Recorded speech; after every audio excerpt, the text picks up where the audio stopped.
2 மகன்கள் வீடு. ஒரு வழியாக சான் பிரான்சிஸ்கோவில் விமானம் தரையை தொட்டதும் அப்பாடா என்றிருந்தது அமிர்தாவுக்கு.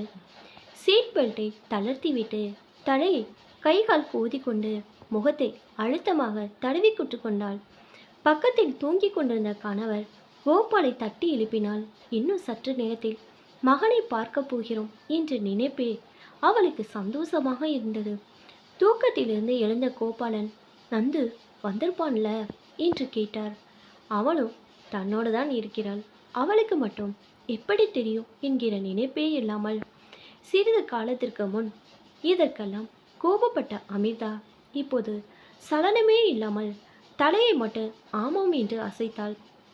அவர்கள் இந்தியாவில் இருக்கும் பெரிய பிள்ளை மகேஷிடம் இருந்து சிறிய மகன் நந்துவிடம் 2வது முறையாக அமெரிக்கா வருகிறார்கள். இமிகிரேஷன் முடிந்து வெளியே வந்தபோது நந்து கையை ஆட்டி வரவேற்றான். நந்து முகமலர ஓடி வந்து தாயை அணைத்து கொண்டான். பிறகு தந்தை பக்கம் திரும்பி வாங்கப்பா என்றான். இதையெல்லாம் சட்டையே செய்யாத கோபாலன் எப்படா இருக்க என்று கேட்டார். மகன் பதிலுக்கு தலையை ஆட்டுவதை கூட பார்க்காமல் காருக்குள் நடந்தார். மகனுடன் பேசிக்கொண்டு நடந்த அமிர்தா அமெரிக்கா காற்றிலே தனக்கு ஒரு சுதந்திரம் உள்ளது போல் நினைத்தாள். வீட்டுக்கு வந்ததும் குளித்து முடித்து நந்து சமைத்து வைத்திருந்ததை சாப்பிட்டதும் கோபாலன் தூங்க வேண்டும் என்று சொல்லிவிட்டு பெட்ரூம்க்கு போய்விட்டார். அம்மாவிடம் தனியாக எப்படிமா இருக்கிறார் இவர் இப்ப என்று கேட்டான் நந்து. எப்பவும் போலதான் என்று சொல்லி வரட்டு சிரிப்பு சிரித்து, அதை விடு, நீ எப்படி இருக்கிற என்றாள். கோபாலன் இல்லாத சமயத்தில் தாயும் மகனும் மனவிட்டு பேசினர். சமீபத்தில் நடந்த அமெரிக்கா ஸ்டேட் தேர்தல் முடிவுகள், அதன் விளைவாக என்ன நடக்கக்கூடும் என்பதை பற்றியெல்லாம் பேசினார்கள். அமிர்தாவும் தனக்கு புரியாதவற்றை கேட்டு ஆர்வத்துடன் தெரிந்து கொள்வாள். இங்கு நடக்கும் தேர்தலுக்கும் இந்தியாவில் நடக்கும் தேர்தலுக்கும் உள்ள வித்தியாசங்கள் பற்றி அறிந்து கொள்வாள். நந்துவிற்கும் இது மிகவும் பிடிக்கும். தாயின் மீது மிகுந்த பாசமும் மதிப்பும் வைத்திருந்தான். அதனால் பொறுமையாக விளக்குவான். இதுபோல் மனவிட்டு பேச அவளுக்கு ஆசையாக இருந்தது. தூக்கம் கலைந்து வெளியே வந்த கோபாலன் நந்து பேசிக்கொண்டு இருந்ததை சற்று நேரம் கேட்டார்.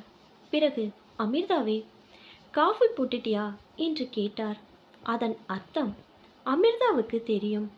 இதெல்லாம் உனக்கு வேண்டாத விஷயம், வேலையை பாரு என்பதுதான். அமிர்தாவும் பாதியிலேயே நிறுத்திவிட்டு எழுந்து காஃபி போடு சென்றாள். இது நந்துவிற்கு கோபத்தை தந்திருக்கும் என்பதும் அவளுக்கு தெரியும். ஒரு வழியாக கோபாலன் அமெரிக்கா நேரத்திற்கு ஏற்றால் போல் நடந்து கொள்ள ஆரம்பித்தார். அடுத்த வாரம் இறுதியில் வெளியே சிறு பிக்னிக் போக திட்டம் போட்ட நந்து, அப்பா, இந்த வாரம் சனி ஞாயிறில் வெளியில் போகலாம், சாயங்காலம் வந்து சொல்கிறேன் என்று சொல்லிவிட்டு ஆஃபீஸ் போனான். இரவு மணி 10 ஆனது. நந்து வரவில்லை. அமிர்தா கவலையுடன் தனக்கு தெரிந்த ஸ்லோகங்களை சொல்ல ஆரம்பித்தாள். கோபாலன் சக்கரை வியாதி என்ற போர்வையில் வேலைக்கு சாப்பிட்டு படுத்துவிட்டார். இரவு நேர இயற்கை உபாதையால் அறையை விட்டு வெளியே வந்த கோபாலம், நந்து வரலையா என்று கேட்டார். இல்லை என்பதை தலை அசைப்பில் அமிர்தா வெளிப்படுத்தினாள். வேலை இருக்கும் என்று சொல்லிவிட்டு மறுபடியும் தூங்க சென்று விட்டார். நந்து 2 மணிக்கு வந்தவன் அமிர்தா விழித்து கொண்டு இருப்பதை பார்த்ததும் வருத்தத்துடன் அருகே வந்து, ரொம்ப சாரிம்மா, முதல்ல உங்களுக்கு ஒரு ஃபோன் ஏற்பாடு பண்ணுறேன். என் ஃப்ரெண்டு ஒருத்தன் திடீர்னு உடம்பு சரியில்லாமல் போய் எமர்ஜென்சியில் அட்மிட் செஞ்சு பார்க்க வேண்டியதாக போச்சு. எங்கெல்லாம் அது ரொம்ப ரேர், அதுவும் இல்லாமல் காஸ்ட்லி. இப்போ கொஞ்சம் பரவாயில்ல. இன்னொரு ஃப்ரெண்டு அவன் கூட இருக்கிறான். சரி, நீ சாப்பிட்டியா என்றான். அமிர்தா, இல்லை நந்து, பரவாயில்ல. ஆபத்து சமயத்தில் உதவி செய்கிறது மனுஷத்தனம். எதை பற்றியும் அப்போ நினைக்கக்கூடாது என்றவள் இருவருக்கும் தட்டுகளை எடுத்து வைத்தாள். தாயின் அருகில் வந்து நந்து, இதெல்லாமே சின்ன வயசுலேருந்து நீ சொல்லி தந்ததுதாம்மா என்று சொல்லி மெல்ல அவளை அணைத்து கொண்டான். சரி சரி சாப்பிடு என்றபடி தானும் 2 வாய் போட்டுக்கொண்டு சமையல் அறையை சரி செய்தாள். நந்து சாப்பிட்டதும் தூக்கம் கண்களை அழுத்த தன் அறைக்கு சென்று படுத்துவிட்டான். மகன் கணவனை பற்றி கேட்காதது உறுத்த காரணம் அவர் நடந்து கொள்ளும் விதம் என்பதும் புரிய மௌனமானால். வந்து 1 மாதம் ஆகிவிட்டது. 2 நாட்களாக கோபாலன் சுருண்டு சுருண்டு படுத்து கொண்டார்.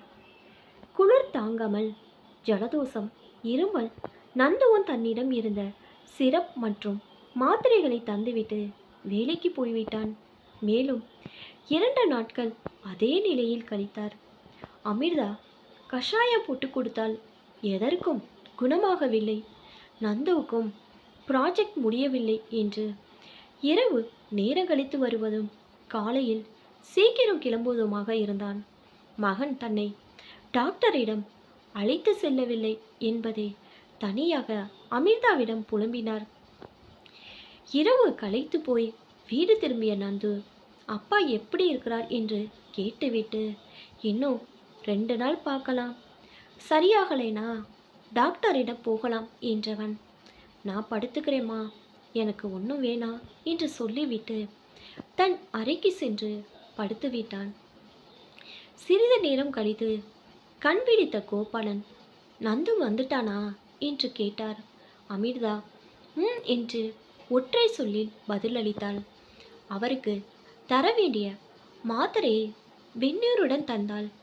கோபாலன் விடாமல், ஏன் அப்பாவுக்கு எப்படி இருக்குன்னு பார்க்க முடியாதாமா என்றான் கோபத்தால் கண்கள் சிவக்க.